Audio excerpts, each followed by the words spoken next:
un tema que hay que conocerlo, aunque cada vez es menos frecuente debido a las vacunas sistémicas. Cuando hablamos de incompatibilidad sanguínea de la madre y el feto, estamos en definición de incompatibilidad.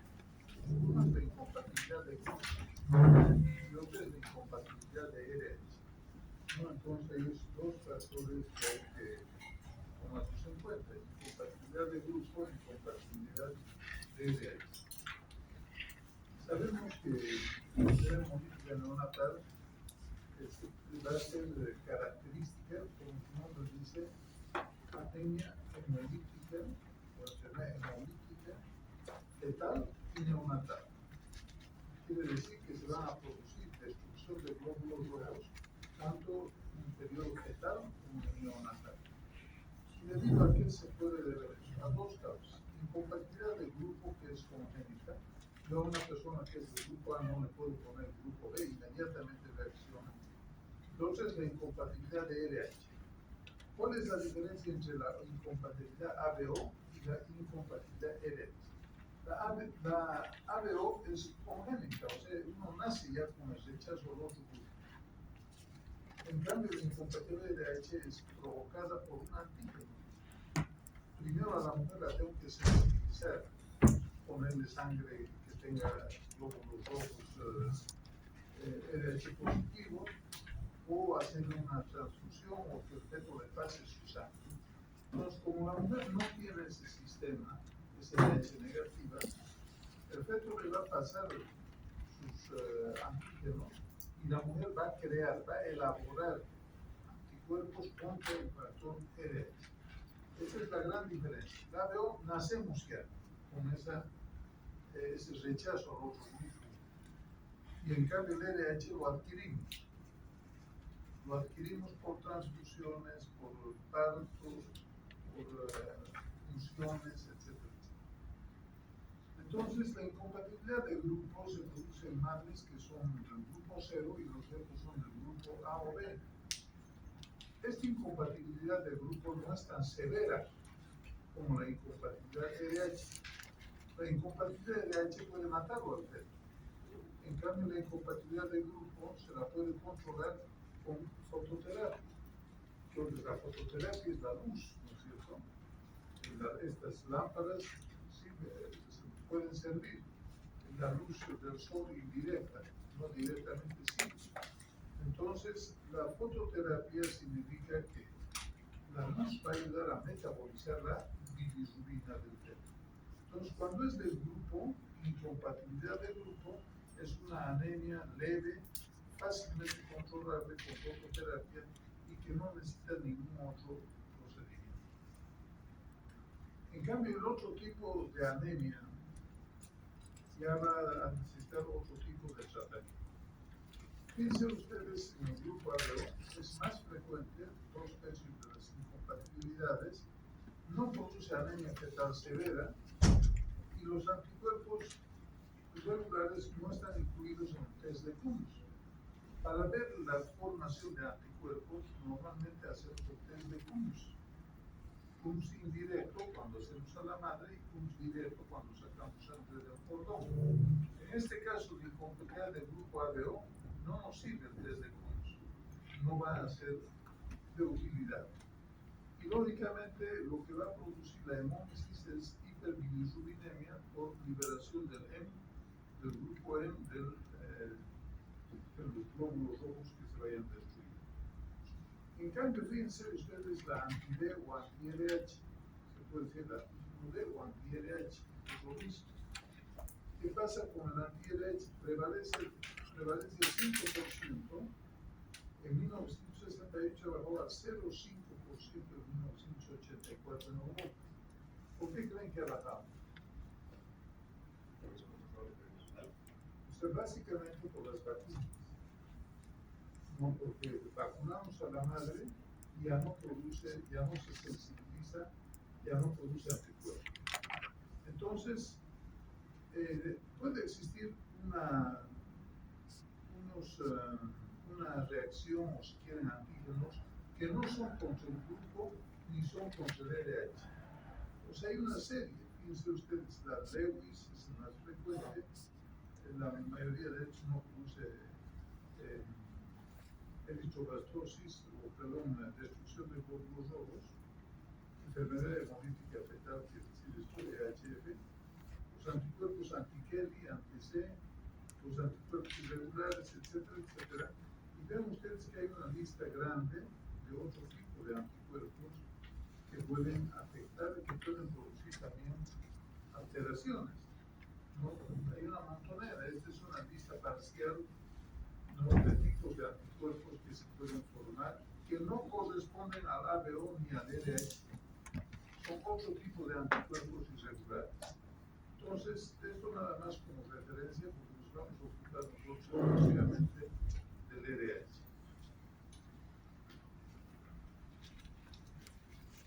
¿Qué es lo que pasa con la incompatibilidad sanguínea del sistema LH? Su genotipo, o sea, el genotipo de esta transmisión está representado por 6 genes alelomorfos. ¿Qué quiere decir esto? Que tiene el C grande, C chico, D grande, D chico, y el E grande, E chico. Si sumamos 2 de cada uno son 6. Entonces, tiene que haber genéticamente estos 6 genes. Uno de estos 6 genes, principalmente el D. ¿Ya?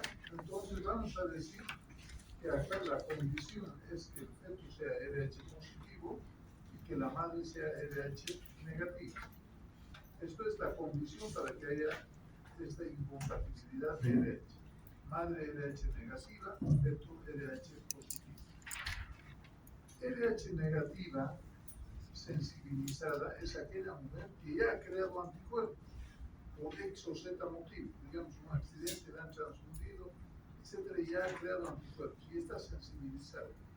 En cambio, la mujer no sensibilizada es aquella que no tiene anticuerpos contra el factor RH. Está libre de anticuerpos, no ha formado. Esto se debe entender bien, porque si no, no vamos a entender eso. RH negativa sensibilizada es aquella mujer que contiene en su sangre anticuerpos contra el factor RH. Estos anticuerpos van a pasar al feto. En un embarazo van a pasar al feto. Y como el feto va a recibir esos anticuerpos van a aglutinar sus glóbulos rojos y los van a destruir. Y por eso es que el feto tiene anemia, y por eso es que el feto tiene una bilirrubina alta. Entonces, esa es la madre RH negativa sensibilizada, la que tiene anticuerpos que pasan al feto. Y esos anticuerpos producen hemólisis en el feto. Y esa hemólisis produce bilirrubina alta. ¿Estamos? En cambio, acá vamos a ver que hay ciertas poblaciones que no se sensibilizan. Ya vamos a ver cuánto. Afecta al 5% de los matrimonios, 1 a 10 se sensibilizan en el primer embarazo, 30% con el segundo y 50% de las mujeres con el tercero. ¿Qué significa esto? Que una mujer RH negativa se casó, quizá iniciaría su grupo, o su RH, se casa con un hombre RH positivo. Le transmite genéticamente ese gen a su hijo. Y su hijo le pasa a través de la circulación feto-placentaria, le pasa sangre a la madre. Le está pasando sangre de qué tipo? Positivo. Entonces, ¿qué pasa con la madre? Empieza a crear anticuerpos. Y esos anticuerpos en el primer embarazo no pasa nada. No pasa nada. ¿Por qué? Porque son anticuerpos del tipo IgM. Son grandes. No pueden pasar la placenta. Pero ya para un segundo o tercer embarazo ya son anticuerpos del tipo IgG, que son chiquititos. Ya pasan al segundo o al tercer embarazo, etc. Si la mujer no se vacuna. Entonces vean ustedes que a mayor número de embarazos, mayor posibilidad de sensibilización. Entonces acá tiene célula sanguínea RH negativa de la madre, el feto le está pasando glóbulos rojos RH positivo. Vamos a ver qué es lo que ocurre.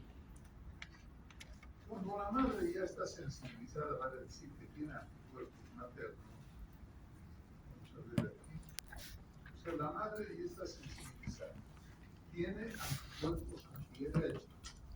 Resulta que esos anticuerpos maternos son antígenos de la membrana de matriz fetales.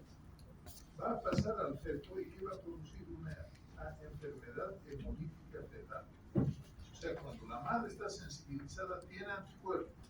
Esos anticuerpos pasan al feto. Esos anticuerpos aglutinan los glóbulos rojos del feto y los destruyen. Entonces, a eso llamamos enfermedad hemolítica fetal. Esa enfermedad hemolítica, como su nombre dice, la destrucción de glóbulos rojos, va a producir una anemia fetal.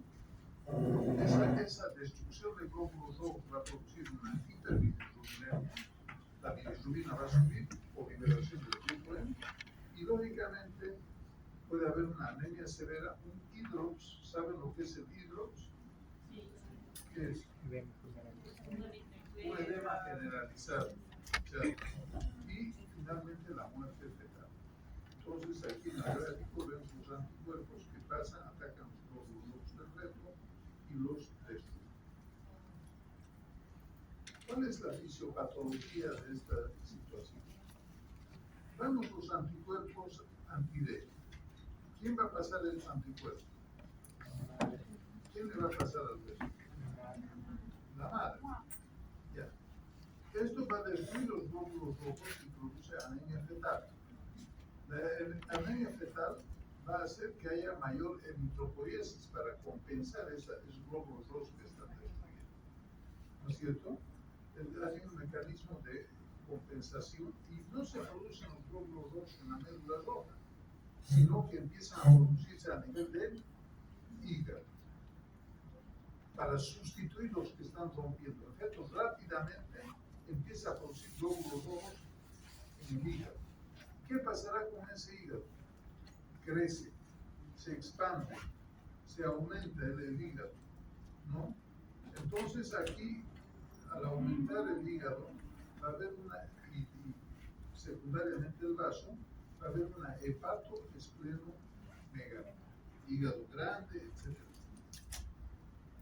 Si vemos por el otro lado, vamos a ver que la bilirrubina no conjugada de la destrucción de los glóbulos rojos, normalmente en el embarazo va a atravesar la placenta, se va a conjugar y se va a excretar. El feto no va a tener mayor problema.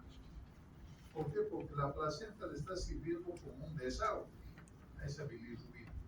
¿Dónde empieza el problema? Cuando clampeo el cordón.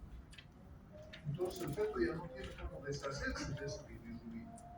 Entonces la bilirrubina va a subir, va a producir ictericia de rápida instalación y esa ictericia lógicamente va a producir lo que conocemos como kernícteros.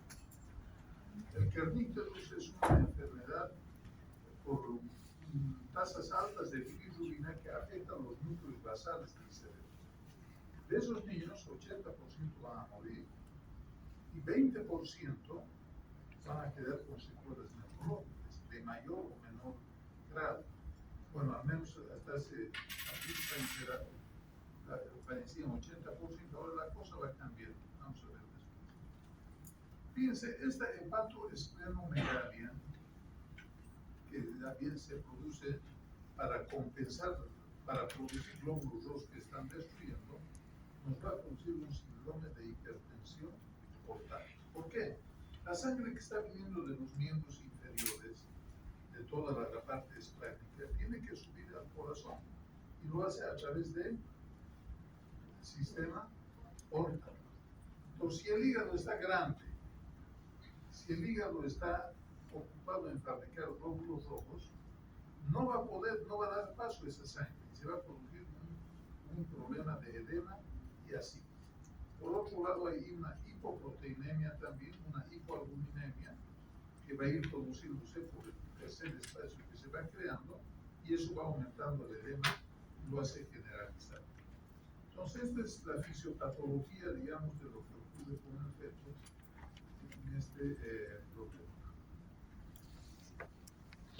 50% de la anemia es leve o nacen sin anemia.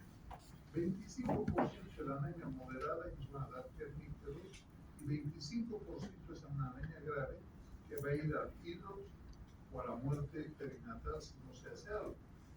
Ahora ya hay métodos mucho más precisos y sofisticados que lógicamente controlan mejor este proceso. Antes el kernípterus era gravísimo. O se moría o se quedaba con secuelas neurológicas. Vean ustedes, acá vemos la enfermedad hemolítica y básicamente la incompleta se puede producir un aborto precoz, y es muy intensa, la muerte fetal, y puede producir un hidrox,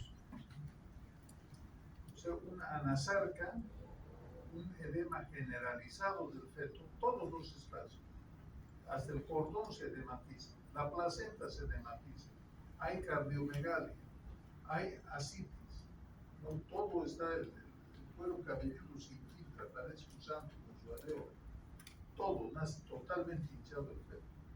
En otros casos puede producir ictericia, el feto nace totalmente amarillo, 20% de estos recién nacidos llegan a kernípteros, 80% fallecen y 20% quedan con secuelas neurológicas.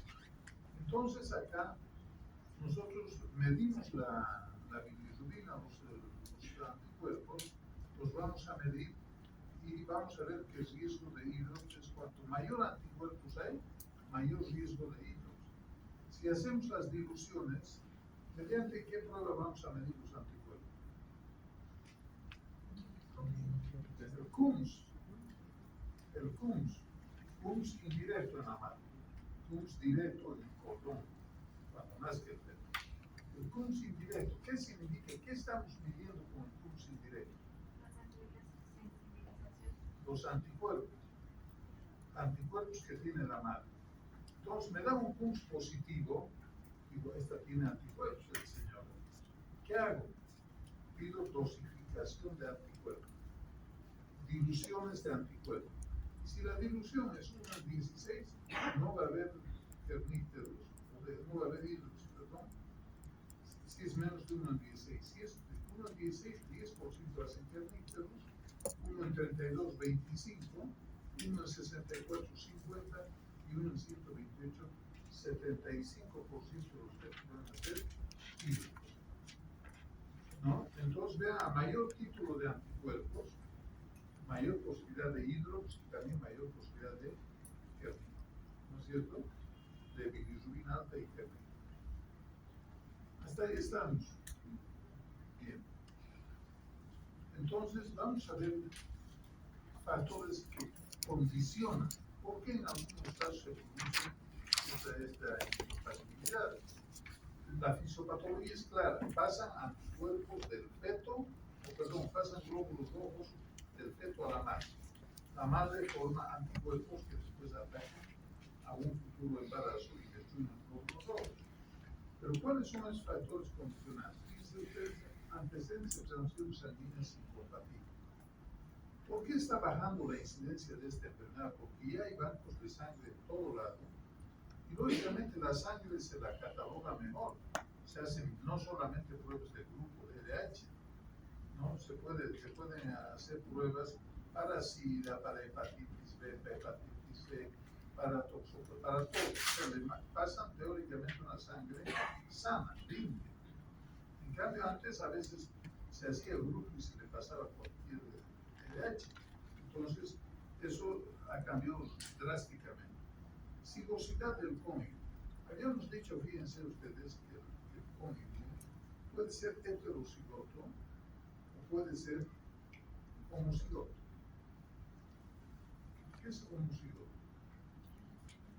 Heterocigoto que tiene combinación de C grande, C chica, D grande, D chica, E grande, E chica. Heterocigoto. En cambio, cuando es homocigoto, cuando todos son mayúsculas, C, C, D, D, E, homocigoto. Entonces, el heterocigoto va a tener 50% de hijos RH negativos. En cambio, el homocigoto va a tener 100% de hijos RH negativos. Por eso es importante la sigosidad del cónyuge.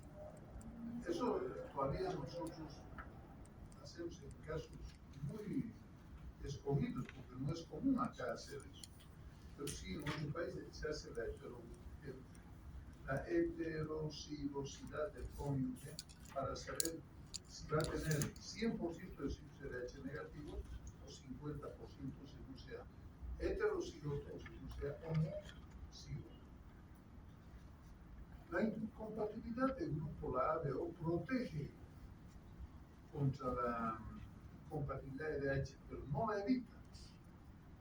Esto es importante. Cuando una mujer tiene incompatibilidad ABO, el cuerpo da preferencia a la incompatibilidad ABO. ¿Por qué? ¿Por qué creen? Son la mayor cantidad de antígenos. Porque nació con esa incompatibilidad, ya nació con la antigenicidad de grupo. Nació. En cambio, la DRH la adquirió por transfusiones, por embarazos, etc. ¿No quieres sentarte por aquí? ¿Ves bien? ¿Ves bien? No.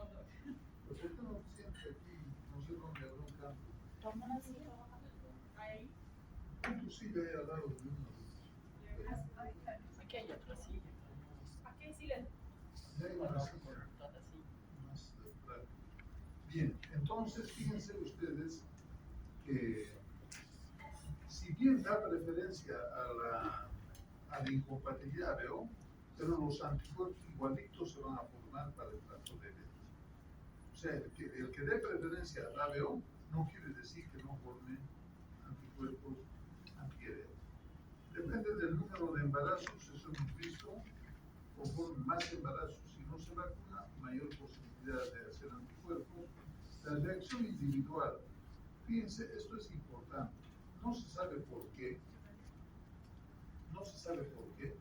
pero 1/3 de las mujeres RH negativas no forman anticuerpos contra el factor RH positivo. 30% de las mujeres RH negativas. ¿Por qué? No se sabe. Es un factor genético que las hace que ellas no formen anticuerpos contra el RH. 30%, es decir, 1/3 de las mujeres RH negativas no forman anticuerpos contra el factor RH positivo. También acá juega un rol importante el comportamiento placentario.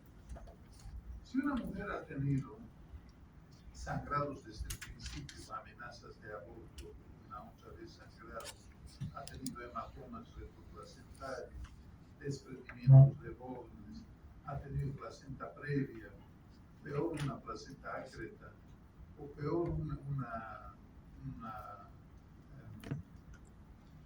placenta que se haya desprendido al final del embarazo, es más permeable. Entonces, todo lo que significa sangrado dentro del útero, a partir de la placenta, está transfundiendo, está pasando sangre, glóbulos rojos a la madre. Todo lo que es sangrado. También las amniocentesis, las funciones de la placenta, fotosintesis, amniocentesis, etcétera, está pasando gran o pequeña cantidad de sangre del feto a la madre. Fisiológicamente pasa sangre del feto a la madre. Por eso podemos hacer ADN del feto en sangre materna. Podemos hacer ahora, ya no es necesario hacer amniocentesis, no es necesario hacer fotosintesis, usar el cordón. Ahora podemos hacer el ADN fetal en sangre materna. ¿Por qué? Porque los glóbulos rojos del feto pasan a la madre. Ya vamos a ver cómo los distinguimos. Entonces, estos son factores condicionantes, si quieren, o factores predispostos. Ahora, ¿qué otros factores reducen la inmunización? Hay mujeres que tienen un sistema inmunológico deprimido, pacientes que están con alguna otra enfermedad, con tuberculosis, con alguna enfermedad crónica que hace que su sistema inmunológico esté muy bajo. Entonces, esas no crean anticuerpos contra el factor de Leche. No tienen tiempo. Están ocupados en defenderse de otra cosa. La presencia concomitante de ABO, y hemos dicho, el cuerpo da preferencia a defenderse de la incompatibilidad ABO, pero igual crea anticuerpos contra el factor de Leche. Y lo que habíamos dicho anteriormente, que la tercera parte de la población de Leche negativa está genéticamente determinada para no responder al antígeno RH positivo. Bien, Ahora, ¿qué factores van a incrementar este riesgo? Porque hace un momento hablaba, la placenta previa, el desprendimiento prematuro de placenta, versiones externas, tratar de dar la vuelta al feto que está en pélvica, ponerlo en podálica, al empujar se desprenden pequeñas partes de la placenta que van a pasar sangre a la madre. Cesárea o alumbramiento manual ya predispone, hay mayor pasaje de sangre del feto a la madre, el aborto, el embarazo ectópico, la biopsia de vellosidades coriales cuando queremos hacer estudios genéticos, la amniocentesis, la cornocentesis y la drogadicción son factores que incrementan el riesgo de isoinmunización. ¿Estamos? ¿Sí? ¿Qué hacemos ahora con estas madres?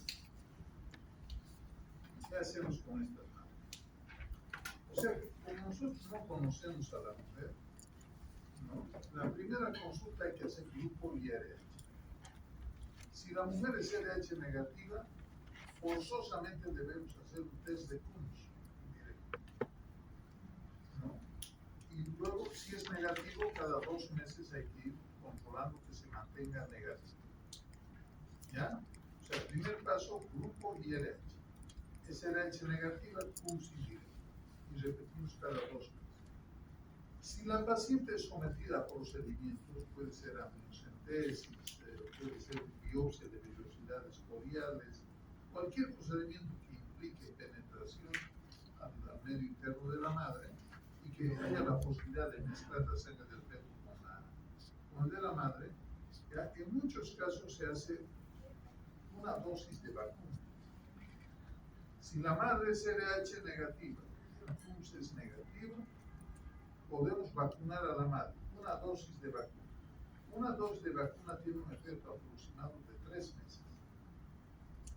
O sea, supóngase a las 14 semanas o a los 3 meses, hemos hecho una amniocentesis, ¿no? Y la madre será negativa, con un negativo la vacunamos. Y eso nos da 3 meses de seguridad de que no va a pasar nada.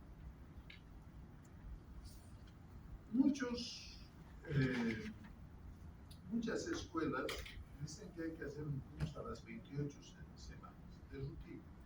Si este es negativo, si no tiene anticuerpos, se le coloca en forma profiláctica a la mujer 300 miligramos de inmunoglobulina anti-RH.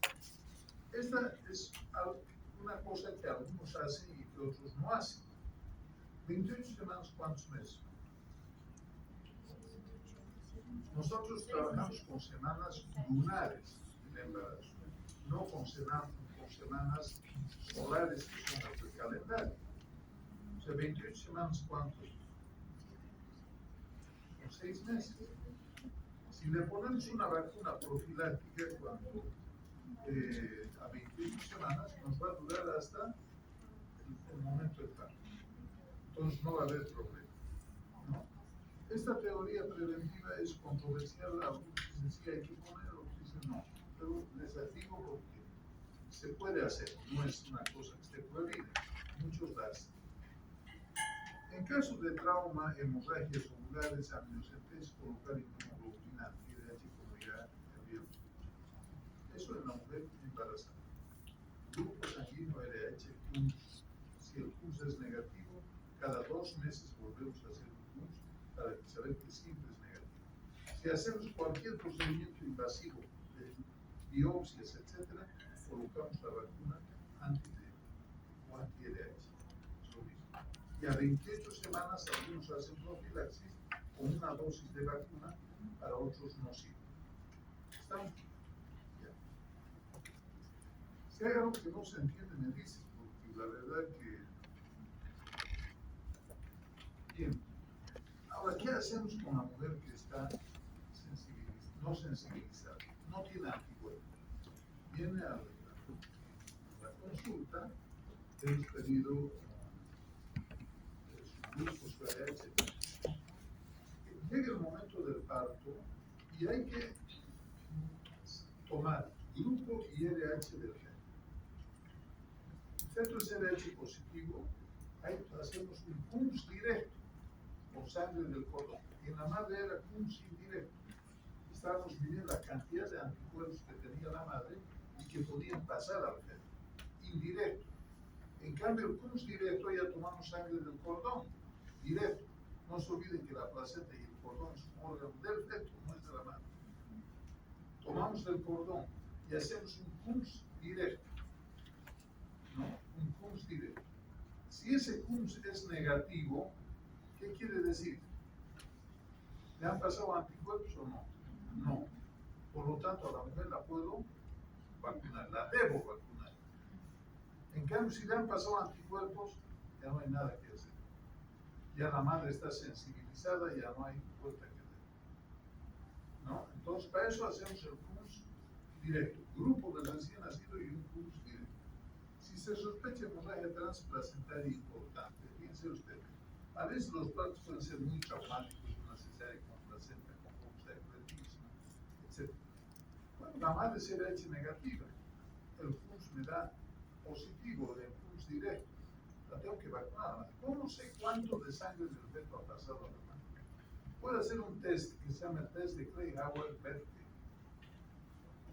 Este test de Kleihauer-Betke, mediante tinciones y medios ácidos que usan, puede darnos el número o la cantidad de sangre que ha pasado del feto a la madre. Esto es importante porque una vacuna, una ampolla de vacuna, solo puede neutralizar máximo 30 mililitros de sangre fetal por 15 gramos de glóbulo rojo. ¿Ya? Pero hablamos en mililitros porque no pasan solo. Una ampolla, ¿de dónde estamos aquí? De una ampolla, de una vacuna de 300 microgramos de IG anti-RH por cada 30 mililitros de sangre fetal que haya. ¿Cuánto sabemos de sangre que ha pasado del feto a la madre mediante el test de Kleihauer-Betke? Si es aborto o embarazo ectópico, hay que administrar 300 microgramos ya de IG anti-RH. Y si la madre recibe sangre RH positiva, administrar al menos 300 microgramos de anti-RH por cada 30 mililitros. Supongamos que una mujer ha recibido un paquete globular. Ya estaba con una hemorragia terrible en el campo, agarran, sacan sangre a su marido, a quien sea, y le pasan a la mujer. Y la mujer es LH negativo, y su marido ha recibido LH positivo. Y le han pasado 400 ml de sangre de su marido. ¿Cuántas vacunas tendríamos que usar? ¿Ah? 8. A ver, 400 entre 3, entre 30. 8 por 4, 8 por 3, 4 entre más. ¿Cuántas? Si cada ampolla neutraliza 30 ml, le han pasado 400, tendríamos que usar 12 o 13 ampollas. 13 ampollas. Para que la mujer no cree anticuerpos. O si no, si le pasamos un mitad, se va a reír. No sirve para nada, porque solo neutraliza 30 ml. Entonces, eso hay que ver, que la vacuna solamente tiene una capacidad. Para saber cuánto, hay que hacer el test de Kleihauer-Betke en determinados casos. Pero si el parto ha sido normal, con 30 microgramos de vacuna, es suficiente. Entonces, vean este test, cuantificación de hemoglobina fetal por método de Kleihauer-Betke, ¿no? Ahí la hemoglobina A de la madre y la hemoglobina fetal. Se hace un buffer ácido en pH 3.2. Yo no soy bioquímico, cualquier cosa que estoy leyendo.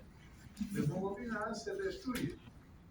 En cambio, la hemoglobina fetal resiste a la acción del ácido. Por lo tanto, en la placa me quedan solamente glóbulos rojos del feto, o los de la madre se han destruido. Y a partir de esa placa yo puedo calcular cuánto de sangre fetal le ha pasado a la madre. ¿Estamos? El test de Kleihauer-Betke.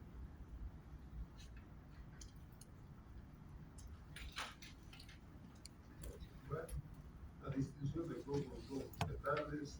Y además, si quieren, también se puede hacer por volumen corporal medio, pero no se calcula. Bueno, los glóbulos rojos del feto tienen un volumen corporal medio superior a 100. y en la madre el volumen corpuscular medio es de 80, 98, a veces hasta 100. Bien, ahora, ¿qué pasa si la madre ya está sensibilizada? ¿No es cierto? El feto resultó que le pasó su sangre y está sensibilizada. Cuando uno recibe a una mujer y dice soy RH negativo, me da uno positivo, etc., habrá que ver cuántos números de partos previos ha tenido. Cuanto más partos haya tenido, mayor posibilidad de sensibilizarse. Habrá que preguntar. Yo soy un convencido de que la anamnesis es clave. Si yo conozco a una persona de piso, ¿cómo te llamas? ¿Qué estudias? ¿De dónde vienes? ¿Qué haces? Etcétera, etcétera. Pero si yo no le pregunto nada, ¿cómo voy a saber qué hace, quién es, etcétera? Igual es la anamnesis. Entonces le digo, señora, dígame a usted cuando ha tenido sus hijos, ¿le han vacunado? No, doctor, no me han vacunado. ¿No me han vacunado? Perfecto. ¿Y sus guaguitas todas vivieron o se murieron? No, dos de ellos se han muerto. No, han muerto. Ha tenido un cuadro grave, porque si fuera un grave leve no se hubiera muerto ninguno. Después habrá que preguntar antecedentes de transfusiones previas y si se ha hecho recambio de sangre del feto. Ya vamos a, cuando lleguemos ahí, vamos a ver como una terapia, cambiarle la sangre al feto. ¿No? Eso es lo que habitualmente se hace. Y si ha habido fototerapia, si ha estado en cunas con fototerapia, pueden ser vacunas con fototerapia, etcétera, para combatir su bilirrubina. Entonces, todos esos interrogantes a uno le dan una idea de cuán grave ha sido esa insuficiencia. Cuando la prueba de Kunz indirecta, es decir, sangre sacada del cordón del feto, es positiva, hay que hacer dosaje de anticuerpos anti-D cada 2 a 3 semanas. Si los anticuerpos son mayores a 1 en 32, hacer espectro, bueno, a ver, esperen, aquí hay una cosa que me he chipado. Si el Kunz indirecto de la madre es positivo, el paso siguiente es pedir diluciones. Y esas diluciones las pido, y si es más de 1 en 32, significa que hay bastante anticuerpo. ¿Qué se hacía antes? Porque ahora ya no se hace, pero les tengo que decir también para que sepan. Se hacía la espectrofotometría del líquido amniótico.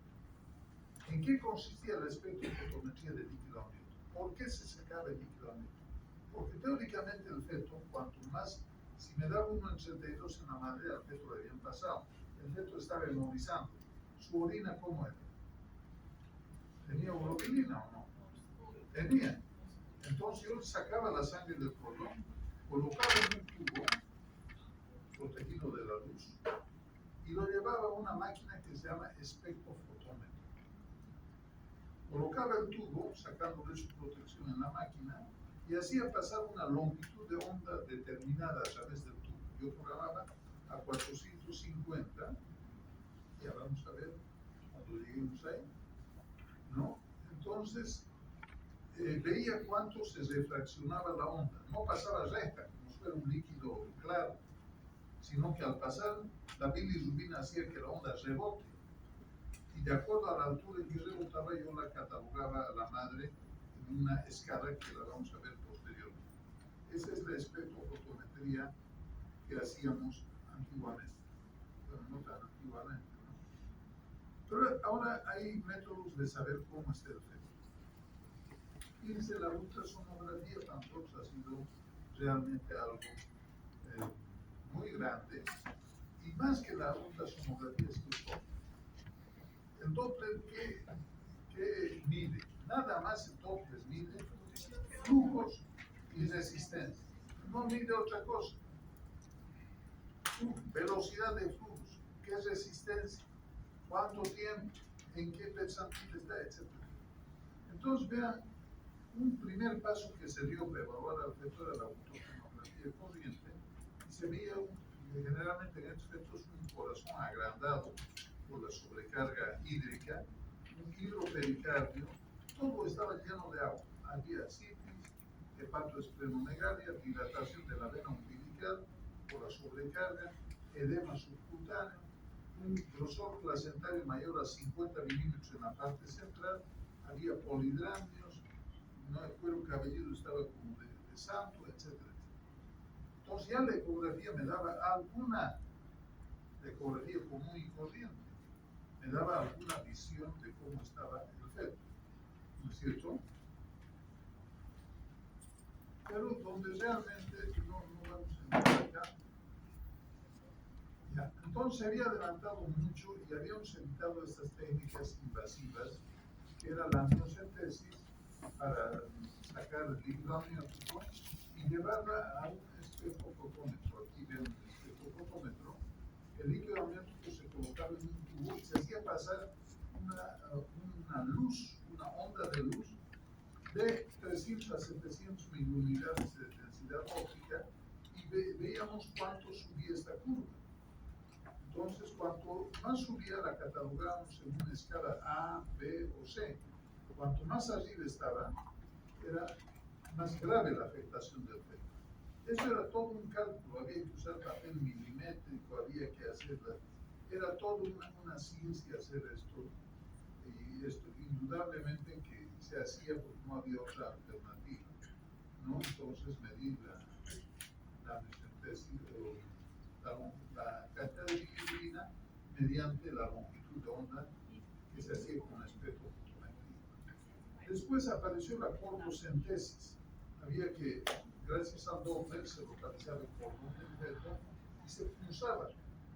Con una aguja se tomaba sangre del feto e inmediatamente en una maquinita portátil, ¿no? Como ahora hay en todos los laboratorios, se colocaba un poco de sangre y nos decía cuánto había de hemoglobina, cuánto de bilirrubina, etcétera, etcétera. Y de acuerdo a eso, sin sacar, sin retirar la aguja, podíamos transfundir algo de sangre al feto por el mismo cordón, ¿no? Ahora, eso también ha evolucionado, la cordocentesis ha evolucionado mucho, porque antes no se transfundía en cordón, se le punzaba al feto en la barriga y se le pasaba sangre, así como una inyección de sangre. Y los glóbulos rojos se absorbían por los linfáticos del diafragma. Pero imagínense ustedes un feto que está así, su barriga ya por reventarle de así. Yo le metía sangre más. ¿Qué pasaba? Aumentaba la presión. ¿Y qué pasaba al aumentar la presión? Se interrumpía el flujo de los vasos umbilicales. El feto se moría. Porque no podía vencer eso. Entonces, ese es el problema. Entonces, a lo que yo me voy es cómo ha ido evolucionando. Desde la amniocentesis, la espejofotometría, la ecografía para ver estos cambios, la cordocentesis, y lógicamente ahora se evolucionó mucho más. Porque, vamos, no sé, pero bueno, no tiene importancia. Ya. Actualmente, ¿qué hacemos? Hacemos el estudio Doppler de la arteria cerebral media. La arteria cerebral media está en parte del polígono de Willis. Arteria cerebral media, entonces se la localiza y se hace un Doppler. ¿Y qué se mide en la arteria cerebral media? La velocidad de flujo de la sangre. Cuanto más rápido circula la sangre, ¿qué significa? Hay menos elementos, ¿no? ¿Ah? Está más diluida, más líquida y menos alimentos, ¿no? Claro, que el feto está más anémico, porque tiene pocos glóbulos rojos, por eso fluye más rápidamente. Entonces aquí, fíjense, el estudio de los cambios hemodinámicos para compensar la anemia producen redistribución hacia el sobre los corazones, sistema nervioso, etc. Se centraliza la sangre en el cerebro y fluye a mayor velocidad. Entonces, con el Doppler yo puedo ver a qué velocidad fluye el flujo sanguíneo en la arteria cerebral media, y la anemia fetal es mucho más robusta, o sea, es mayor la anemia fetal cuando la hemoglobina fetal es menor de 10 miligramos. ¿Cómo medimos la velocidad? Usamos percentiles. Percentil 10, 20, 30, 40, etc. Y de acuerdo al percentil, nosotros calculamos la velocidad y sabemos con cuánto de anemia está el feto. Cuanto más anticuerpos hay, cuanto más destrucción de glóbulos rojos hay, la sangre fluye más rápido porque no hay resistencia. Entonces, un método muy invasivo que actualmente se emplea es el Doppler de la arteria cerebral media. Ya no se hace amniocentesis, ya la cortocentesis solamente para transfundir en casos contados, pero todos los otros procedimientos se han dejado de hacer.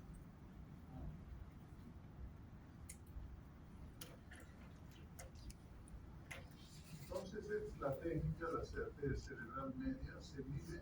Cuanto más alta es esta onda, la onda sistólica, significa que la velocidad del flujo es mayor. Entre 5 a 10 ondas similares se mide la altura y ahí sacamos nosotros a qué velocidad está circulando la sangre en la arteria cerebral media. Estamos ahí. Bien. Al feto también se le puede hacer algunas otras pruebas para saber cómo está. El bienestar fetal lo podemos determinar desde lo más primitivo, pues. ¿Cuál era lo más primitivo para saber cómo está una guagua? Movimiento fetal, ¿se mueve tu guaguita? Sí. ¿Se mueve alto? Sí, se mueve alto, ahí está bien. Es como todo niño sano. Un niño sano no puede tener un minuto sentado. ¿No? Se baja, corretea, se voltea, se cae, lo que sea, pero está en movimiento. Igual el feto sano se mueve bastante. Entonces es un método de evaluación. El monitoreo cardiofetal es una especie de electrocardiograma que se hace del feto y se ven las variaciones de la onda de acuerdo a si está bien o no. Eso es lo que hacemos habitualmente incluso durante el trabajo de parto. El test no estresante es un test en el cual se ve cómo reacciona el feto con movimiento. Si ahorita ustedes están sentados, algunos medio por dormirse, y hay una explosión aquí, ¿qué pasa con su corazón? Se acelera. Ya ese es un test estresante. ¿Ya? Pero un test no estresante es cuando el feto acelera su ritmo cardíaco con sus movimientos. No es como ustedes al andar, acelera su frecuencia cardíaca. No acelerará mucho, pero acelera. Cuando hay un susto, acelera mucho más. Ese es el test estresante. Quiere decir que el feto, ante un estímulo de movimiento, o ante un estímulo de sonido, de sacudido, debe acelerar su frecuencia cardíaca por lo menos en 10 latidos en los próximos 5 a 10 segundos que siguen a la estimulación. Si no hace eso, quiere decir que el feto no está bien. El perfil biofísico lo hacemos con ecografía, después vamos a hablar de eso, y el doble de la arteria umbilical y la cerebral media, que es importante. No puedo explicar esto del consultorio.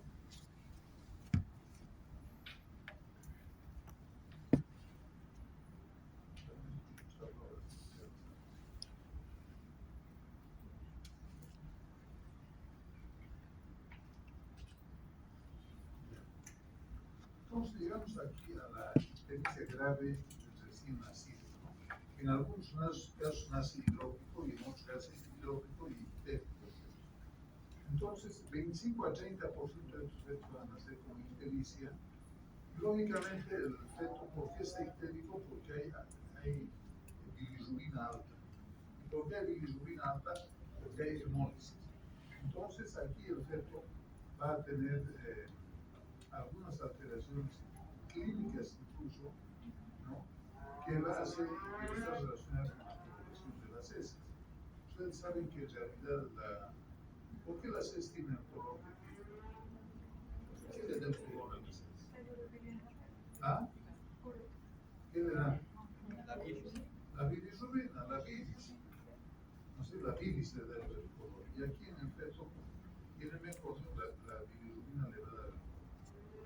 Puede producir bilirrubinemia, habíamos dicho que arníteros, ¿no? Y que afectan a los núcleos basales del cerebro. Y el feto puede tener un aspecto distinto, puede nacer totalmente histérico, con poco hidrópico, puede nacer totalmente hidrópico. Totalmente hidrópico. Entonces, ese es el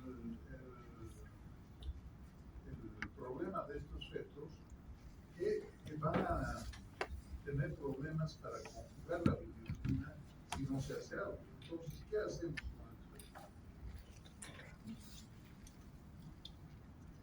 Hacemos lo siguiente. saltando porque hay diapositivas que la verdad es que no he revisado el tema, pero que no me vienen al caso. Se puede hacer la transfusión intrauterina por fotocentesis cuando el feto está dentro de la ropa, pero cuando el feto ha salido, entonces nosotros podemos hacer el recambio de sangre. Entonces se canaliza la arteria umbilical y la vena umbilical. Entonces, ¿qué hacemos con este feto? Primero medimos el nivel de bilirrubina. Entonces le sacamos sangre, tampoco se le saca 15 a 20 centímetros de sangre, ¿no? Se desecha esa sangre y se le inyecta la misma cantidad de sangre. ¿Qué sangre le inyectarían ustedes? ¿Qué sangre? El feto será H positivo, Negativo. ¿no es cierto? Pero tiene anticuerpos contra el factor LH. Si le inyectan usted sangre LH positiva, ¿qué va a pasar? Los anticuerpos van a atacar esa sangre y la van a destruir. Entonces, ¿qué sangre tienen que poner? O negativo. Tipo sangre O. Puede ser O, pero el LH Negativo. negativo, para que no sea destruida por los glóbulos rojos o por los anticuerpos que le pasan de la mano. Entonces se va sacando 15, 20 cc, se le pasa sangre LH negativa. Y vamos controlando hasta qué nivel la bilirrubina se va normalizando. Tampoco es inmediatamente yo chupo todo, le saco y le pongo, no. Es paulatinamente. Y posteriormente tiene que entrar en fototerapia. ¿Ya? Entonces, esto también ha revolucionado el tratamiento de estos niños. Mole sanguíneo, transfusión que se hace, ¿no? Y lógicamente ha salvado muchas vidas y ya no, la mortalidad ya no es tan terrible como era antes, ¿no? Actualmente la vacuna, los estudios que se hacen en útero, la cortocentesis, la transfusión intrauterina, etcétera, ha hecho que sea menos grave esta enfermedad. Y prácticamente yo creo que con el tiempo ya va a ser una rareza, porque bueno, la gente ya sabe que se va a hacer vacunar, ya se maneja mejor los bancos de sangre, etcétera. Entonces aquí hay puntos claves que hay que considerar. La inmunización antiviral tiene un riesgo de anemia fetal cuando es superior a 1 en 16 de antibióticos irregulares. Sería requisito que se domine con el tiempo. No existe una buena correlación entre circulación y grado de anemia. Los anticuerpos irregulares deben determinarse de manera universal en el primer trimestre para detectar también las inmunizaciones no anti-D. Hemos dicho que no todas son anti-D. Hay Kelia, hay Dufi, hay una montonera de otro tipo de inmunización. Ante la sospecha de anemia fetal debe monitorizarse el Doppler de la arteria cerebral media, ¿no? Entonces, usamos los múltiplos de la media. Arteria cerebral media mayor a 1.5 múltiplos de la media, riesgo de anemia moderada fetal.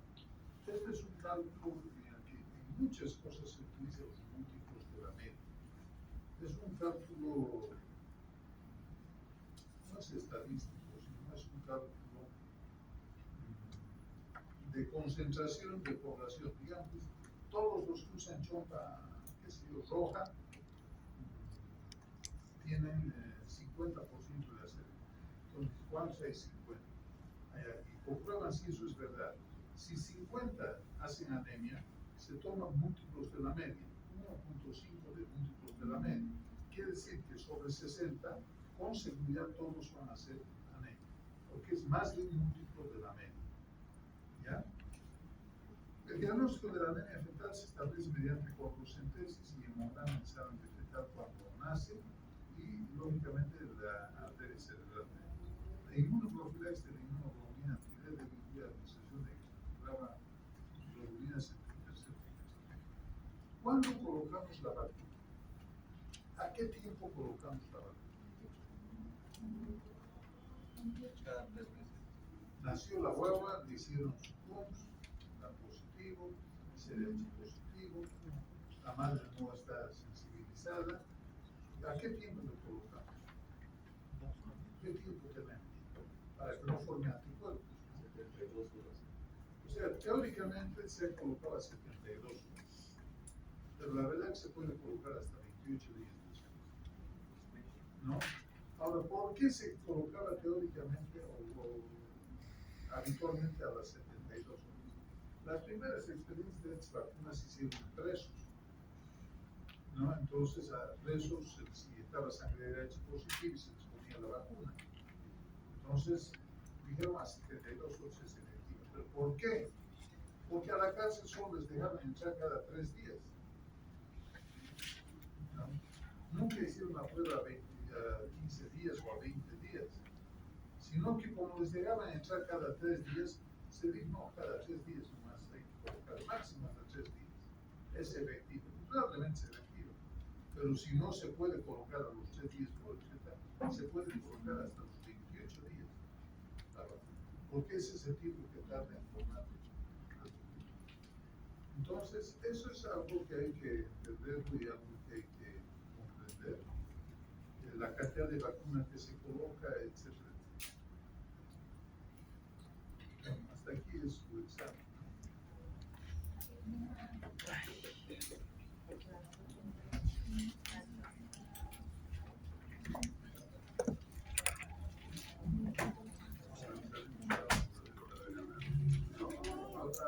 el examen.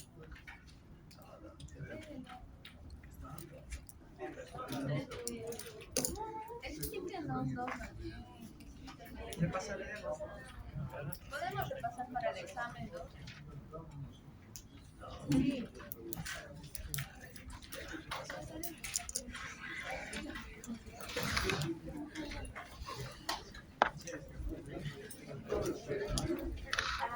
A las 12. ¿Va a venir usted, doctor, a tomarles el examen?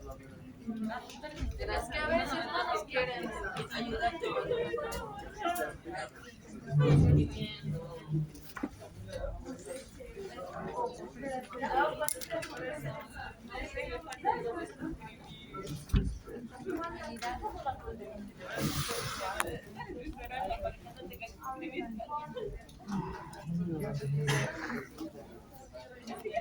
No cuelga. No me jodas.